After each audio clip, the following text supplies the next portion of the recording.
안녕하세요. 부동산 가이드 이가은입니다. 이후에도 시장과 소통하면서 추가 대책 등을 생각해 보겠다. 김동연 부총리 겸 기획재정부 장관이 지난 13일 부동산 대책 브리핑 이후 말미에 언급한 내용입니다. 시장의 상황을 보면서 추가 대책을 마련할 수도 있다라는 것을 언급한 건데요. 앞으로의 대책을 논의하기 전에 일단 이번 대책에는 또 어떤 내용이 담겼고 우리는 어떻게 대응을 해야 할지 그 방법을 알아야 할 것 같습니다. 오늘도 3부에 걸쳐서 꼼꼼하게 중요한 정보들 모았으니까요. 끝까지 함께 해주시고요. 부동산 가이드 지금 바로 출발할게요.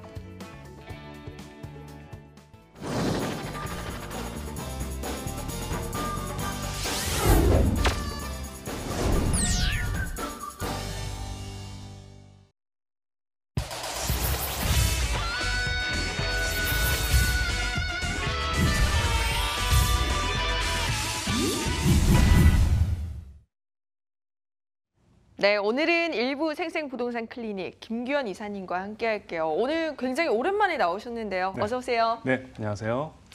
네, 여러분 궁금증 생기시면 계속해서 연락 주시기 바랍니다. 전화와 문자로 참여가 가능해요. 전화번호는 02-2077-6356번이고요. 간편하게 문자 주셔도 됩니다. 013-3366-8290번으로 부동산 가이드 문 똑똑 두드려주세요. 네, 앞서서 말씀드렸듯이 이번 대책에 과연 어떤 내용이 들어있는 것일까 궁금증 참 많으실 것 같은데 네. 이사님 꼼꼼하게 좀 짚어주세요. 알겠습니다. 일단은 네. 제가 오랜만에 다시 방송을 하니까 네. 시청자분들에게 인사 각오라도 한마디. 그렇죠. 네. 그게 정중하게 인사하는 게 도릴 것 같습니다. 네. 네, 안녕하세요. 저는 R&D하우스 이사 김규현입니다.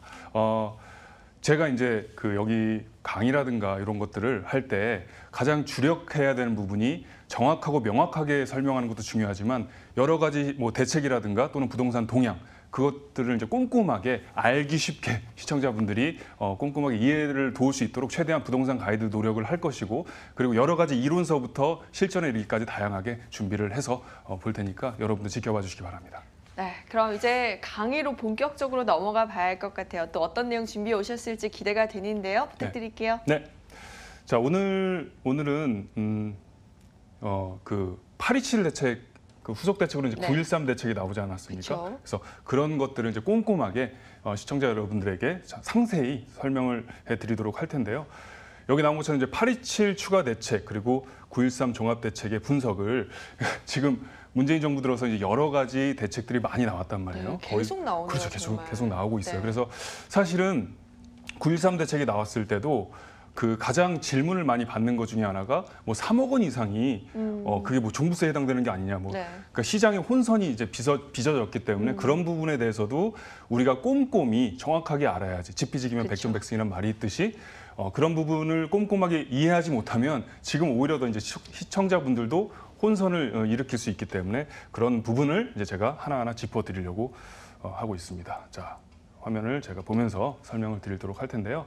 먼저 827, 8월 27일 날 부동산 대책이 있었죠. 네, 부동산 대책이 있었는데 827 부동산 대책과 그리고 913 대책의 차이 그리고 어떤 것이 추가되는가 이런 것도 중요하지만 더 중요한 것은 정부에서 이제 기획재정부라든가 국토부에서 왜 이런 정책을 내세웠는가를 꼼꼼히 정확하게 이해를 하시는 게 더 중요하거든요. 그 내재된 부분을 제가 하나하나 설명을 드리도록 할 텐데요.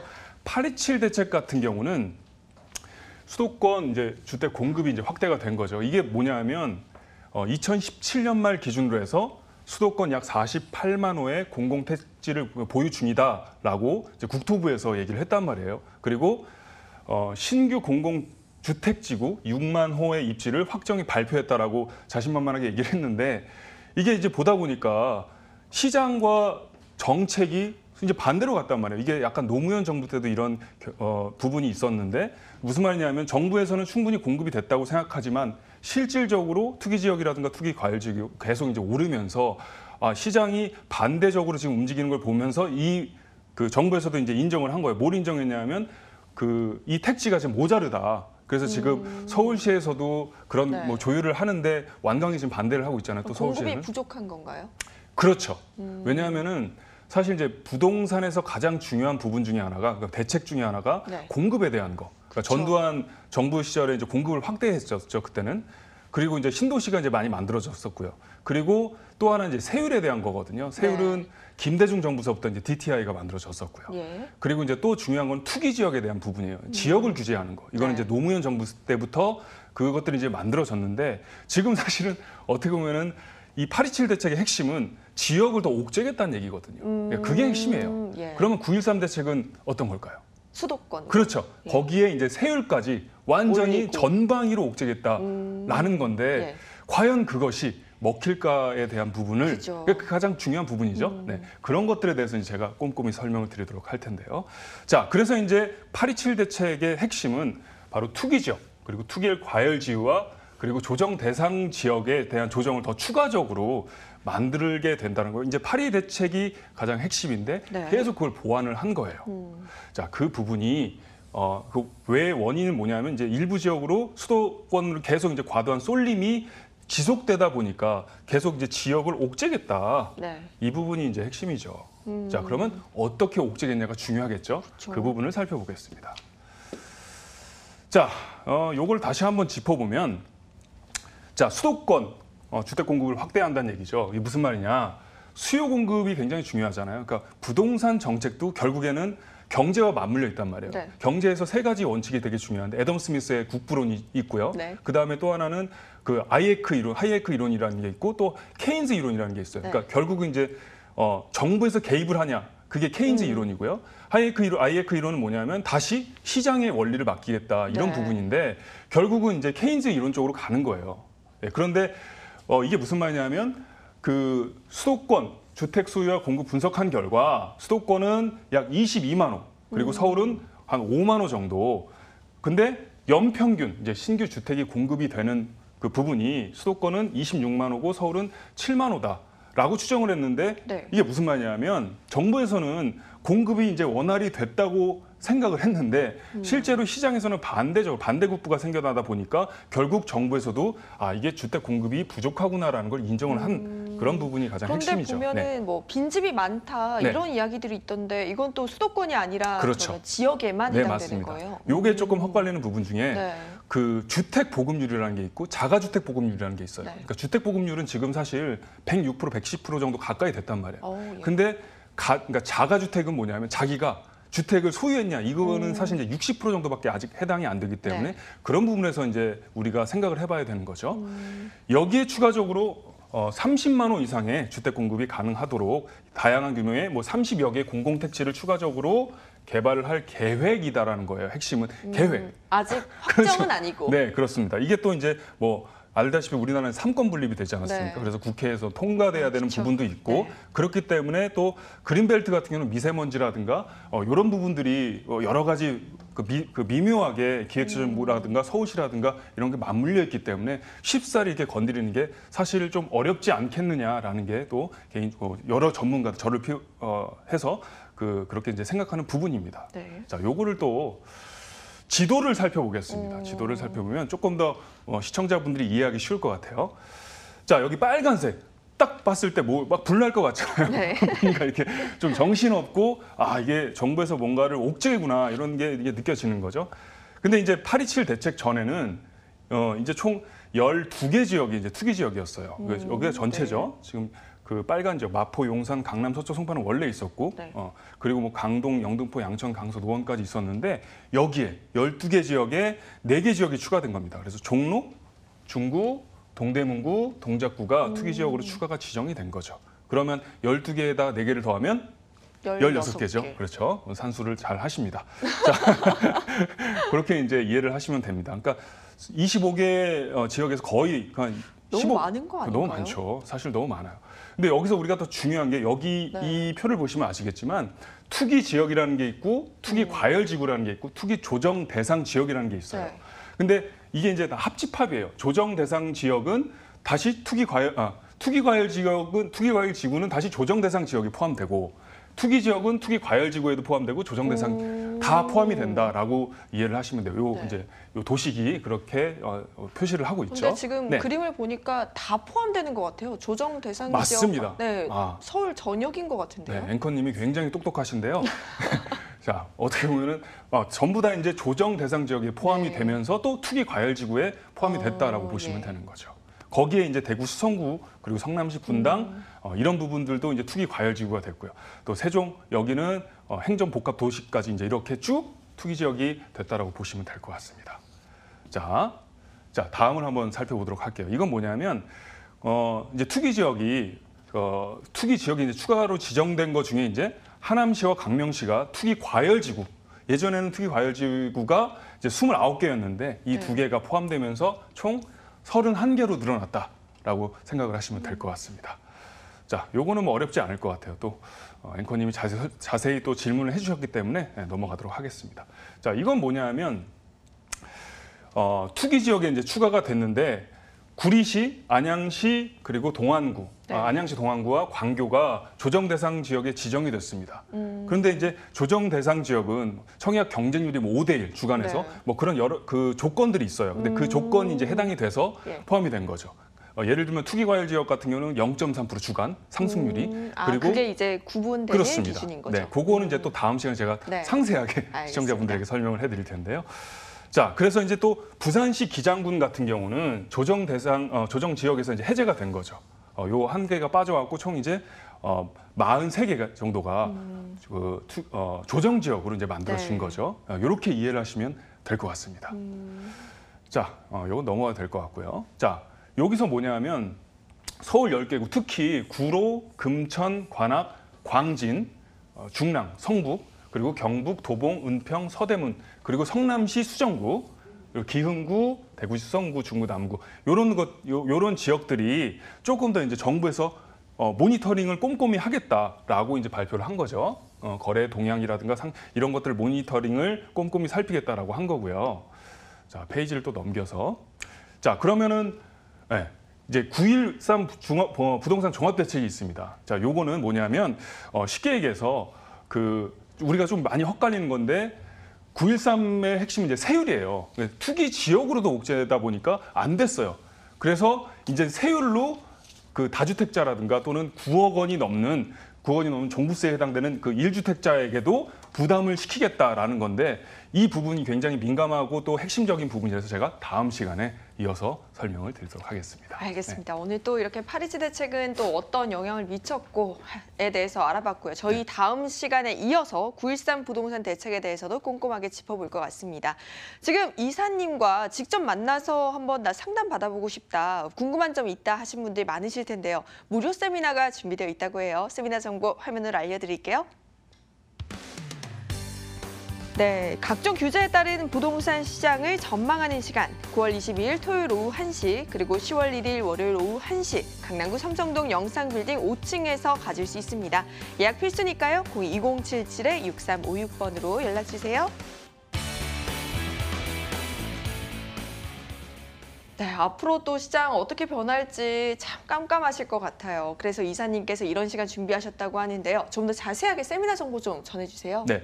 9.13 대책이 이제 발표가 됐습니다. 그래서 사실 9.13 대책이 약간 헛갈리는 게 기존에 9억 원이 다주택자가 6억 원으로 다시 줄어들었고 또 9억 원 1주택자는 그대로 이제 유지가 됐지만 거기 세율 조정이 있어요. 그러니까 다주택자는 뭐 0.1에서 1.2%까지 이제 세율이 늘어났고 1주택자는 0.2에서 0.7%까지 또 세율이 늘어났단 말이에요. 그런 부분에 대해서 내가 뭐 임대주택 사업자 같은 주택 임대 사업자 같은 경우는 어떻게 접근해야 되는지 또 내가 다주택자거나 또는 1주택자 같은 경우는 어떻게 앞으로 시장에 접근해야 되는지를 꼼꼼하게 점검하는 시간이 되겠습니다. 네, 꼭 참석하셔서 전반적으로 부동산 투자하는 비법 모두 챙겨가시길 바랄게요.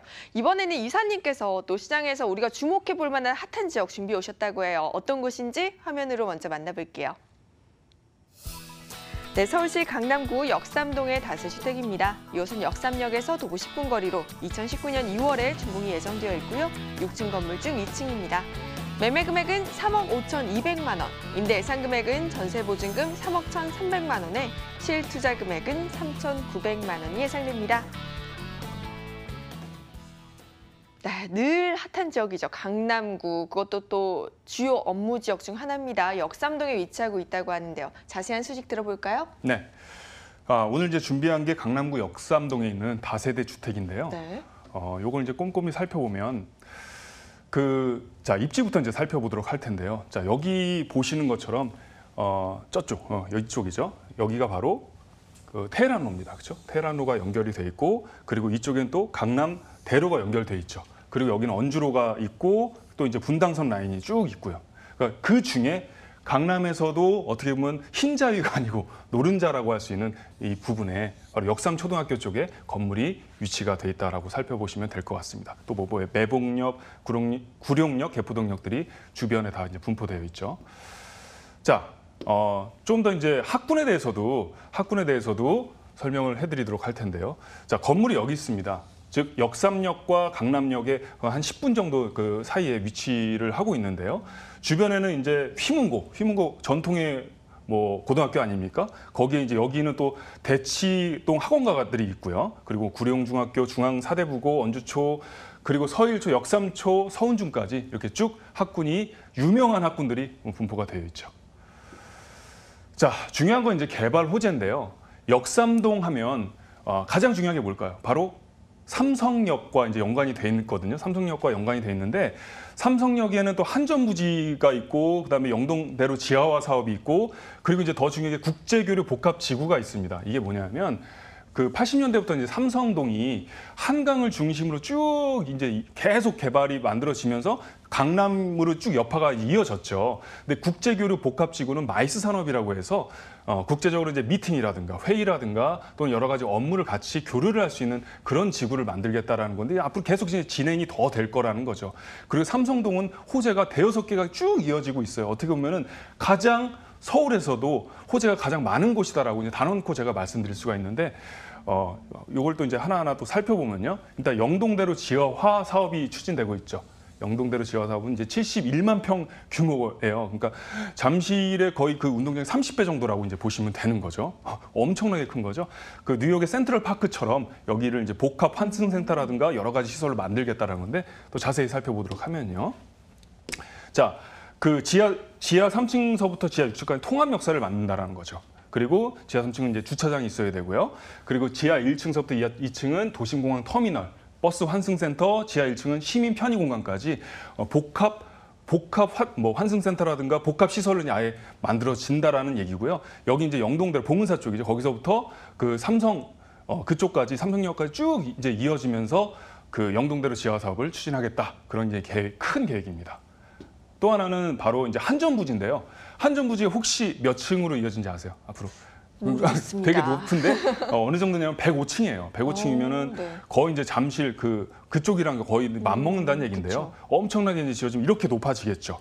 여기 2조 4천억 원이 이제 들어갔죠. 2만 4천 평이 이제 이렇게 만들어지는데 그 한전 부지가 이제 이전이 되면서 현대차가 인수를 했습니다. 그래서 이렇게 복합 시설로 초고층으로 이제 만들어진다는 얘기고요. 자, 그 다음에 이제 르네상스 호텔 부지도 이제 말씀드릴 수가 있는데요. 자, 이건 뭐냐면, 네. 38층 규모로 만들어집니다. 한 A동 같은 경우는 37층, B동은 35층에서 복합시설로 만들어지는 것 역시 커다란 호재다라고 이제 볼 수가 있겠죠. 그리고 이 주변에 또 차병원 사거리, 의료 특화지구까지 이렇게 굉장히 개발 호재가 많은 곳이다라고 집약해서 말씀을 드릴 수가 있겠습니다. 이렇게 생각하시면 될 것 같아요. 강남이 지금 아파트 값이 거의 뭐 50%까지 오른 데도 많잖아요. 네, 너무 몰랐어요. 네, 너무 몰랐어요. 이게 이제 풍선 효과라고 해서 결국 이걸 규제하면 네. 9억 원이에요. 그러니까 종부세 더 이하의 어떤 아파트라든가 아니면 이게 다세대로 몰릴 확률이 굉장히 높죠. 그게 이제 앞으로 이제 대세가 될 텐데 왜냐하면 이제 여러 가지 종부세라든가 재산세도 많이 면하게 되고 네. 그리고 계속 이제 시세 차익과 수익 창출 두 마리 토끼를 다 잡을 수 있는 곳이기 때문에 굉장히 중요하다라고 보시면 될 것 같습니다. 자, 르네상스 호텔 이런 식으로 이제 개발이 되죠. 여기는 현대차 신사옥이 있고요. 여기 건물 위치가 바로 역삼 초등학교에 위치해 있습니다. 르네상스 호텔과 서초 롯데타운 여기 17만 평 규모의 지상 공원화가 이제 이루어지는 곳이고요. 이렇게 쭉 이어지는 중심에 바로 이 건물이 있다라고 여러분들이 보시면 쉽게 이해할 수 있을 것 같습니다. 자, 다음은 이제 강남 그 다세대 주택 조감도 이렇게 만들어진다는 얘기죠. 그래서 24세대고요. 총 24세대고 그리고 하나하나 꼼꼼히 살펴보도록 하겠습니다. 이 부분도. 네, 24세대고 그다음에 총 이제 6층이에요. 그래서 1층은 필로티고 2층서부터 5층까지. 그래서 한 층당 5세대인데요. 그 1, 2, 3호는 이제 1, 2호겠죠. 1, 2호는 이제 원룸인데 분리형 원룸이고요. 그리고 3, 4호는 그 3베이 구조의 투룸이다라고 보시면 될 것 같습니다. 제가 이제 갖고 온 매물은 바로 2층이죠. 2층에 이제 3베이 건물을 얘기하는 건데 그 투룸을 얘기하는 거죠. 여기 보시면 이렇게 이제 분리가 돼 있는데 여기가 거실이에요. 그리고 방이 있고 또 여기 방이 있는. 그래서 딱 들어왔을 때 굉장히 개방감과 가시성을 보여줄 수 있는 곳이다. 라고 생각을 하시면 될 것 같습니다. 네, 지금 조금 전 네. 언급해 주셨는데 네네. 가격이 많이 올랐다라고 하셨어요. 이곳은 그러면 가격적인 메리트 우리가 기대해봐도 좋을까요? 아, 그럼요. 가격적인 얼마나 저렴할까요? 네, 지금 그 비슷한 추세가 네. 4억 정도가 이제 된단 말이에요. 지금 이제 만들어진 예. 곳이. 근데 이거는 지금 3, 4천이 더 이제 4천 정도까지가 더 싸게 나왔기 때문에 네. 앞으로 이제 시세 차익이라든가 이런 것도 많이 기대해 볼 수가 있죠. 그것도 제가 꼼꼼히 살펴보도록 하겠습니다. 자, 그리고 여기는 이제 방이죠. 방이 이렇게 방이 있고 거실이 있고 이렇게 분리가 돼 있다라는 개념이고요. 여기 이제 인버터, 그래서 세탁기, 시스템 에어컨이 다 완비가 돼 있어서 풀옵션으로 돼 있기 때문에 굉장히 편리한 구조를 만들 수 있다. 그렇게 그냥 입주만 하면 되는 거죠. 그리고 임차인이 들어왔을 때도 굉장히 편리하기 때문에 그런 부분까지 잘 고려하면 될 것 같습니다. 자, 이런 식으로요. 여기도 세탁기가 이제 들어서 있는 거죠. 자, 지금 얘기하신 이제 가격에 대해서 제가 한번 점검을 해드리면 매매가는 3억 5,200만 원입니다. 3억 5,200만 원이고요. 그리고 전세는 3억 1,300만 원에 월세는 보증금 2천에 120. 그래서 2억 4,500 정도의 그 대출가가 가능하다. 그리고 이제 신규 분양 같은 경우는 그 DTI라는 게 LTV 이게 적용을 안 돼요. 적용이 안 돼요. 즉 네. 주택 임대사업자 같은 경우는 주택임대사업자 이번 9.13 대책이 옥죄겠다는 얘기인데 그게 이제 기존 주택만 해당되기 때문에 이쪽으로 충분히 도전해 볼 수 있는 그런 여력이 많이 남아 있다라고 이제 생각을 하시면 될 거예요. 어떻게 보면 기회다라고 생각하시면 되겠죠. 전세 시에는 3,900만 원, 월세 시에는 8,700만 원. 그래서 두 가지를 말씀드리면은 임대사업, 안정적인 임대사업과 시세 차익을 동시에 두 마리 토끼를 잡을 수 있다. 그런 게 이제 오피스텔이나 상가라는 거 있는데 상가와 오피스텔은 굉장히 좀 리스크가 커요. 그리고 시세 차익이 많이 없기 네. 때문에 오히려 다세대 주택 같은 경우는 투자 목적으로 굉장히 좋다라고 저희가 말씀을 드릴 수 있을 것 같습니다. 자, 특징을 한 번 더 점검을 해드리면 간단하게 지금 시간이 조금 애매해서 자, 강남대로 테라는 도보를 이용할 수 있다라는 거, 그 다음에 차별화된 신축 주택이라는 거, 영동대로 지하화 사업, 그리고 르네상스 호텔. 국제교류 복합지구가 대형 개발 호재로 풍부하다는 것까지 제가 핵심 포인트를 짚어드릴 수 있겠습니다. 네, 이렇게 강남구 역삼동의 안정적인 임대 수요 그리고 수익까지 노려볼 수 있는 강남구 역삼동을 지금 다세 주택에 대해서 알아봤습니다. 저희가 주요 정보 다시 한번 정리해 드릴게요.